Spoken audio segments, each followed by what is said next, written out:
सुखी व्यक्ति का खोज। एक व्यक्ति को सुख कैसे रहा जाए, आइए जानते हैं। जाने से पहले अगर आप इस चैनल पर नए हो तो चैनल को सब्सक्राइब करें, बेल आइकन दबाना ना भूलें। क्या आप कभी सोचते हैं कि सच्ची खुशी किस में है? हम सभी जीवन में सुख की खोज में रहते हैं, लेकिन क्या आपने कभी सोचा है कि खुशी का वास्तविक स्रोत क्या है?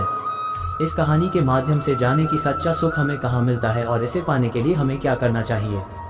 सुखी व्यक्ति की खोज, the search for a happy person. Chandpur इलाके के राजा कुंवर सिंह जी बड़े अमीर थे। उन्हें किसी चीज़ की कमी नहीं थी, फिर भी उनका स्वास्थ्य अच्छा नहीं था। बीमारी के मारे वे सदा परेशान रहते थे। कई वैद्यों ने उनका इलाज किया, लेकिन उन्हें कुछ फायदा नहीं हुआ। राजा की बीमारी बढ़ती गई, सारे नगर में यह बात फैल गई। तब एक बूढ़े ने राजा के पास आकर कहा, महाराज, आपकी बीमारी का इलाज करने की मुझे आज्ञा दीजिए। राजा से अनुमति पाकर वह बोला, आप किसी सुखी मनुष्य का कुर्ता पहनिए, अवश्य स्वस्थ हो जाएंगे। बूढ़े की बात सुनकर सभी दरबारी हंसने लगे, लेकिन राजा ने सोचा, इतने इलाज किए हैं तो एक और सही।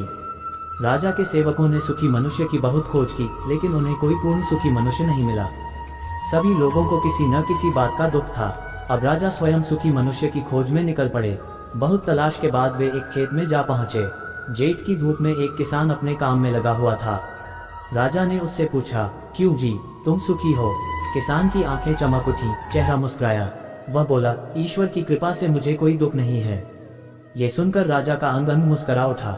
जब उन्होंने किसान का कुर्ता मांगने के लिए उसकी ओर देखा तो पता चला कि किसान सिर्फ धोती पहने हुए है और उसकी सारी देह पसीने से तर है। राजा समझ गया कि श्रम करने के कारण ही यह किसान सच्चा सुखी है। उन्होंने आराम चैन छोड़कर परिश्रम करने का संकल्प किया। थोड़े ही दिनों में राजा की बीमारी दूर हो गई। आज के लिए इतना है, फिर मिलते हैं कोई नई कहानी के साथ। जब तक आप अपने ख्याल रखें। वंदे मातरम दोस्तों।